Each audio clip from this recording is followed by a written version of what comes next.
Good afternoon, everyone. Thank you all for coming. My name's Rob Dudley. I am a software developer. I've been working for local companies since longer ago than I care to remember, actually. I'm also involved in a reasonable quantity of community work. I'm a mentor at Jersey Coders, the youth coding program. I'm one of the mentors for the Digital Jersey Coding program, and one of the co-organisers of this weekend's hackathon. That's the first plug, it won't be the last. But for my day job, for the past 2 and a bit years, I have been the CTO and co-founder of a Jersey-based sports technology startup called Race Nation. What I'd like to talk about today is our journey over the last 24 months from a technical perspective, but also from kind of a wider company view. Given that we're a relatively intimate group, even though some of you don't know each other, we're going to keep this fairly free-flowing.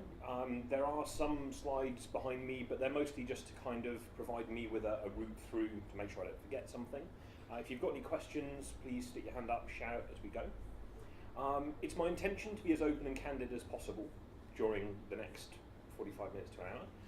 However, Race Nation is a commercial entity, so I would ask you to appreciate that there are some topics on which I will play the confidential card. I'm not trying to hide anything, but there are some things that just have to be treated with a bit of sensitivity, so I beg your forgiveness.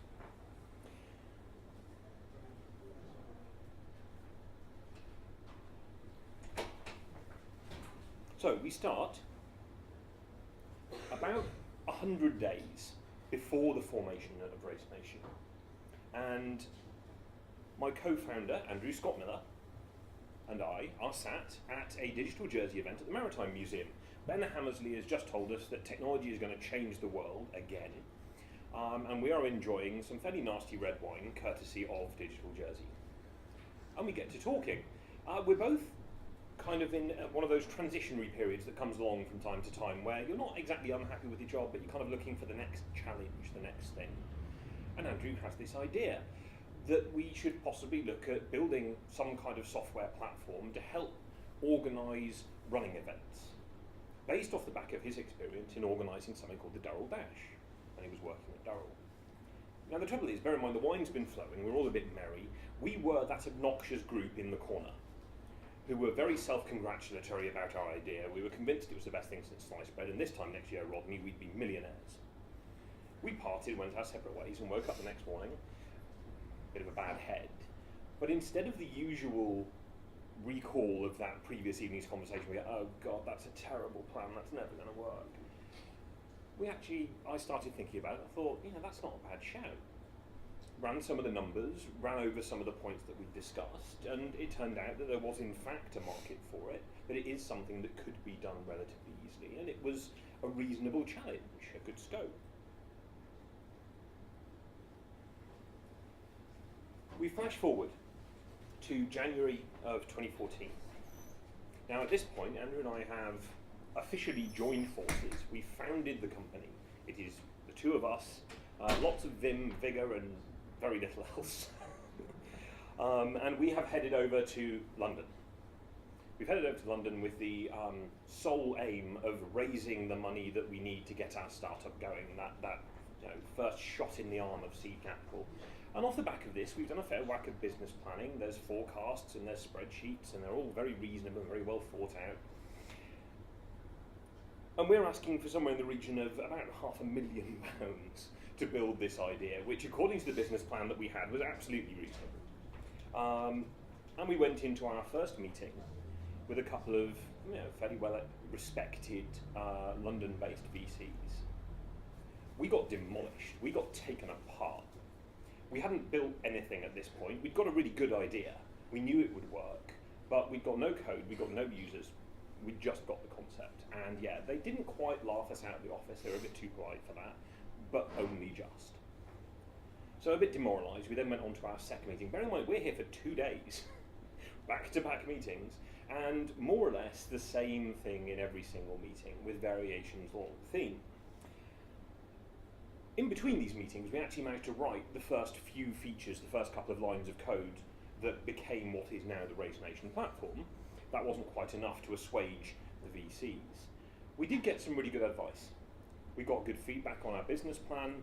We got advice into which direction we should go, and realistically what we should do before we come back and have the second conversation with some of these people. What we did not get is any money. Our first round of pitches in London were a disaster. So we returned to Jersey and continued working on the idea.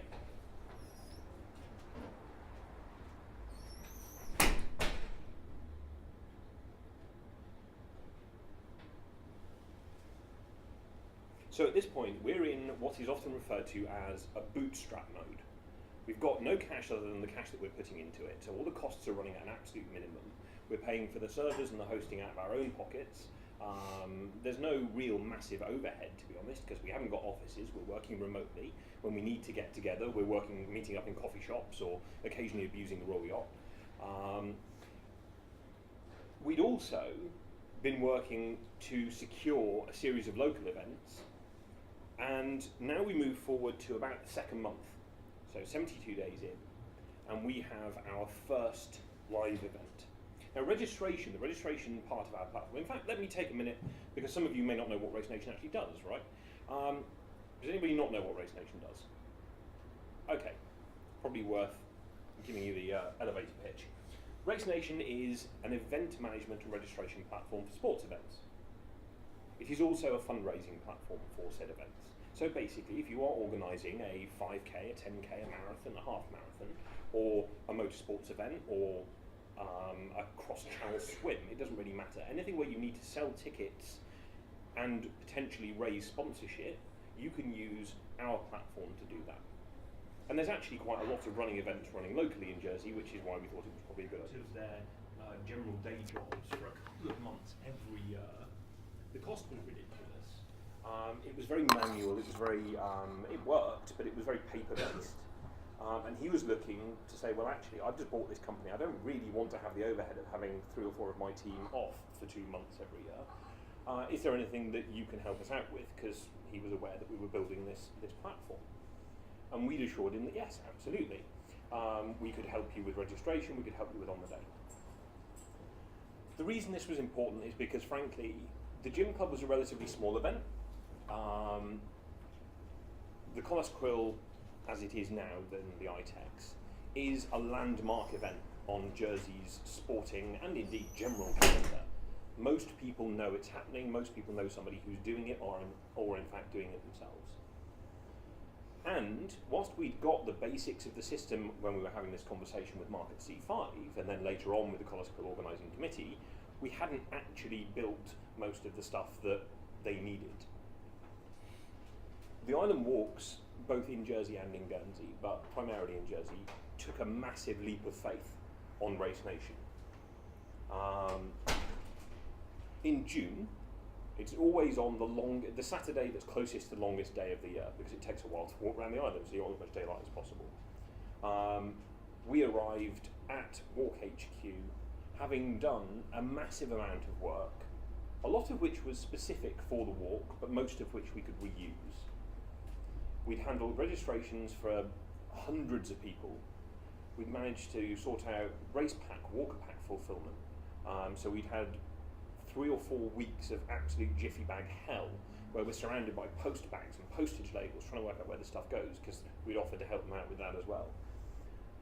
And yeah, June 20th, I think it was, we arrive at Walk HQ with a bunch of technology and a bunch of lists to help the island walk run. This one was another resounding success, not least of which because the walk is an established event. It's also fairly change resistant. They have a way of doing things. Most of it is manual and paper based, and they saw no real need to change it. And what we were hoping is that we could demonstrate to them that some of our technology would help them do the organisation of the walk better. We're appointing a sales manager, we're appointing a third sector manager, because we've also realised that the fundraising side of the business is quite important, and a lot of these events are run for charity and have a fundraising element to them. Funnily enough, whilst you might look around and you think Jersey has an absolute ton of office space available, it can be quite hard to find office space if you're a company that's been in existence for less than 12 months. Because one of the things that we found is that even though this office space was sitting completely vacant, was that locally landlords require things like guarantees or quantities of turnover and accounts going back 2 years, which you don't have. As a result, the first couple of places that we looked at, we were perfectly able to afford them, we just weren't able to get into them because of the other requirements. So never make the mistake, if you are looking for premises over here, of thinking that just because half the high street and most of the surrounding is in fact standing empty, it's going to be a walk in the park. It's not. As it is, we got a bit lucky. In typical Jersey form, it's not what you know it's who. We got referred onto an office that had just come available on a short lease. It was well within budget. And the thing is, we didn't need amazing furnishings. We didn't need Class A. We needed somewhere where we could set up a bunch of desks, be together, that had a reasonable internet connection.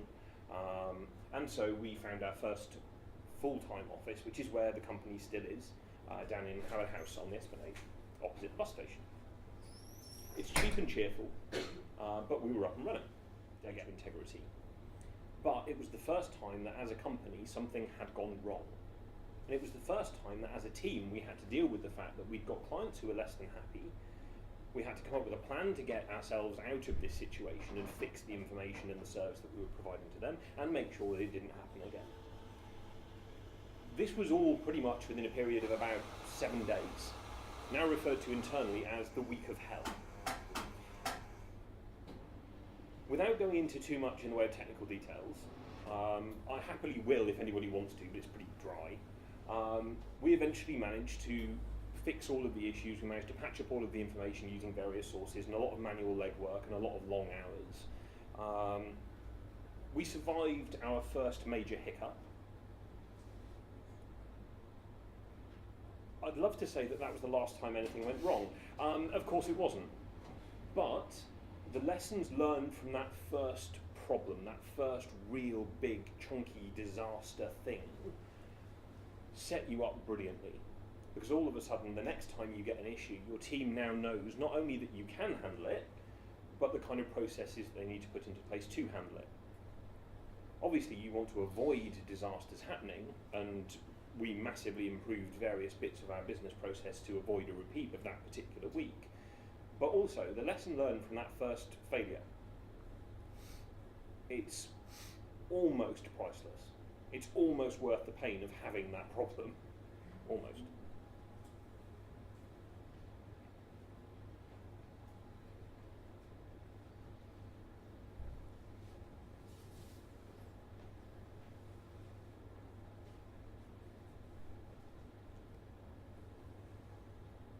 Okay, 18 months in, and we've basically reached the end of our angel investment.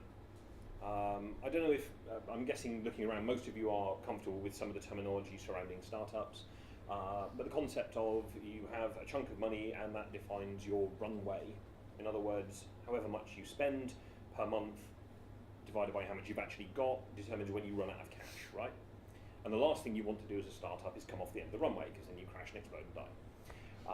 We were approaching the end of our cash. We'd been very frugal. We hadn't splurged. There were no crazy pool tables in the office. We hadn't got any beanbag chairs that cost £9 million. Neither of us were driving Ferraris at that point, or yet, to be honest.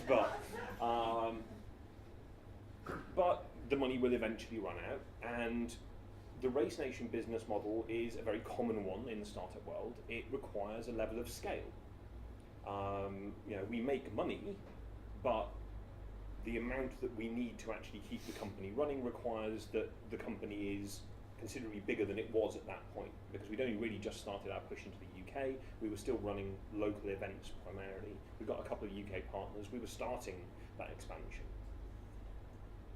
So we needed to go back to market and get some more money. At which point, here's the fun fact about fundraising. It all comes down to who you know. You can have the best business plan, the most amazing target achievement charts and all the rest of it. You can have business analytics and KPIs up the wazoo. Most of the next round, which we did successfully raise, came from conversations between our other board members, our chairman and the non-execs, and people that they knew who would be interested in investing. So, the thing that I took from this was actually, that's not necessarily a bad thing, by the way, not passing judgment, is that if you are looking to go back and raise any significant money for a company, make sure that you have connections who can help you do it. Make sure that your board is working for you, because they may not actually have masses in the way of input in how your product or your service is being built, but they can absolutely help 100% when you need to go back and get that next round of cash. As I say, our first attempt, we'd gone in cold. We'd made a few calls and we basically sat there thinking that this was a la the US. You rock up with a plan and they just write you checks for millions and millions of pounds. Not the case at all. And in Jersey, there are all sorts of pockets of people who can get you into local money, but also who can connect you to money in the UK and elsewhere. So, the other thing that happened at around this point is a really interesting milestone, because at this point we're 4 or 5 people strong. We've had a couple of interns come and go, so we're getting used to the whole kind of onboarding and dealing with a bit of churn. Business is growing, it's all good. And the first time I noticed it was when I got an email from our sales manager regarding a customer and a request, and I had no idea who that customer was. For the first time, 18 months in, our business was too big to fit in any one person's head. Which is a fantastic place to be, but it's also kind of sad, because prior to that point, we'd known absolutely every single thing that was going on in every single aspect of the company. The CEO knew all of the technology stuff, knew all of the features that were being developed, saw the bugs as they were coming in and being fixed. I knew all of the customers they were onboarding. We knew exactly what event was happening every weekend. We were on top of every bit of it. 18 months in, we were too big to do that anymore. It's natural, again, it's healthy, but it is a bit sad.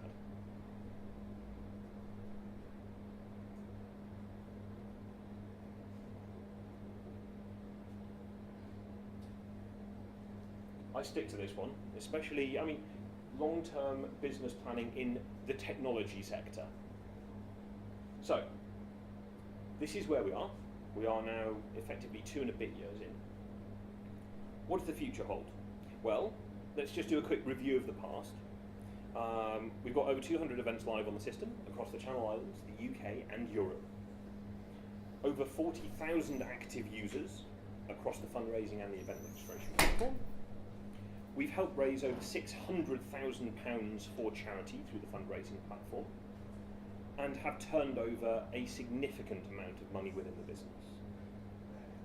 We are healthy, we are funded, we have a good business flow, growth continues, and the technology stack is holding up all the decisions that were made. So what's next for Race Nation? More of the same, continuing to deliver the best possible solution that we can to our customers, and continuing to listen to them and to integrate the solutions that they're telling us they need. That doesn't mean, by the way, that we implement absolutely everything a customer asks us to, but it does mean that we appreciate we are not necessarily experts in the event organisation field. We're getting pretty damn good at it. We've been doing it for 2 years, but there's always stuff to learn.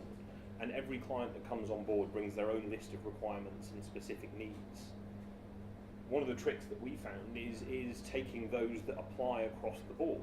Can we take that feature? We need to be able to see what colour t-shirts people want to run in. Great, do you? Okay, can we fix it in a way that can then be used for all of our customers? Can we make that feature more flexible? Can we make it more useful? So, we're going to continue development of Race Nation and the sports giving, which is the fundraising platform. There are some very exciting things in the pipeline, and this is where I waive my confidential facts. I can't really talk about them at the moment, but if you're paying attention locally, you will absolutely hear of them. And in short, Race Nation is up and running. Ba-dum-tsh. Okay, that's my run through as to kind of story, the journey that we've been on. I appreciate there hasn't been much in there about technology, because fundamentally, whilst we're a technology company, business is a much broader and more nebulous things. So, what I would like to do now is say that if anybody has any specific questions, or anything that they would like me to illuminate on or think I haven't answered, now's your chance. Have at it. Yes? Have you done all this from a Jersey incorporated company, or have you had to incorporate in the UK and further afield? Good question. The initial company was Jersey-based, so Jersey Incorporated Limited Company. As part of the investment round, the second one, there was a requirement because I don't know how many of you are familiar with the concepts of SEIS. It's basically a UK government, and there's an EU equivalent called EIS, a scheme that underwrites investment in small businesses up to a certain amount. And the way this works, I think, is you get tax back. I'm not exactly 100% on the details of the other end of it. The downside is Jersey doesn't apply. It doesn't apply to Jersey, rather, because Jersey's not in the UK and it's not in the EU. So what we found ourselves needing to do was actually establishing a branch. So we have an office in the UK. It's based just north of Brighton on the university campus.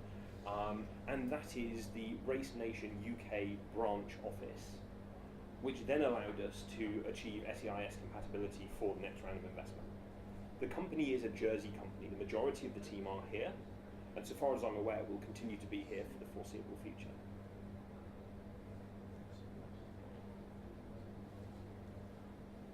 Yes? Could you talk a bit about how you manage internal communication? So say like you were supposed to update all the features you guys were building, etc. Yep, so the question was, how did we manage internal comms? Badly. No. We use a bunch of different tools. Firstly, there was a period before we set up the UK office when we were actually all in the same office. Now that has a massive advantage in that you can pretty much just shout. You can hear who's on what phone call when. But at the same time, the development team tend to like to put their headphones on and just crack on, and they don't want to be listening and interrupted all the time. So we use an instant messaging platform that I'm sure you've all heard of called Slack, and that is used for general communication. The main reason we use it is because actually a lot of the comms that go back and forth are more or less real time. You know, they're relevant that day. They're a question that he's answering now, or information that needs to be disseminated now. Prior to the kind of rise of Slack and the modern instant messaging in the business, a lot of that stuff will be done by email, which is a pain in the arse because you end up with an inbox that's got 3,000 things in it at the end of the week. So we use Slack for kind of real-time general comms. We still obviously use email, but nowhere near as much as I have in previous companies and previous roles. We have a voice over IP phone system, which is really useful now that we're in the UK. So effectively, we can just dial up and have a quick chat. Have a quick chat with whoever's in the UK. We also have a couple of systems that we use for managing the business, and these are accessible to the people that need to have access to them. So we have a CRM system that manages all of our sales and leads and what have you, which I think I have access to. I don't really look at it that often. We have a bastardized Kanban board. Don't know if anybody knows what Kanban is. Right, it's basically a task management system. It's a way of tracking work that needs to be done, work that's being done, and work that has been completed. I say bastardized because we bend the rules slightly and we've got a couple of different feeds into it. And that realistically manages our upcoming feature set, what we refer to as the backlog. And we still have meetings. We have virtual stand-ups every day between the technology team. Those are actually run out of Slack, so they type them because we couldn't be bothered to get together and have the conversation. And we have a weekly, we call it a sprint complete and a sprint planning meeting back to back. And those determine, okay, what did we do last week and how did we get on? What are we doing this week? We work in weekly increments. So in theory, a job either fits into that week, or if it doesn't, it's broken down into smaller jobs until it does. And all members of the team have access and the ability to actually inject work into that system. And it's then referred out for testing and QA, so there's a couple of loops within it. Does that kind of answer the question? Did you write your own custom software for your internal, for things like sprint or agile management, or did you use an open source? Or? The actual board itself is running on something called Trello, which is a freely available Kanban boardy system thing. we haven't really found it has a couple of limitations, but we haven't run into anything particularly major yet. The other nice thing that it lets us do is we've got a fair few integrations between various bits of our system and the Slack system that runs at kind of the heart of the business comms. So as cards get moved into and out of various bits of the system, it pings alerts to various different groups. So the dev team know when a new card's come in or a new bug's been reported. We also have all of our exception reporting mapped into the same comm system. So we haven't actually spent much time on writing our own internal tooling. By and large, we've managed to find something that's done the job for all of the requirements that we've had, with very few exceptions.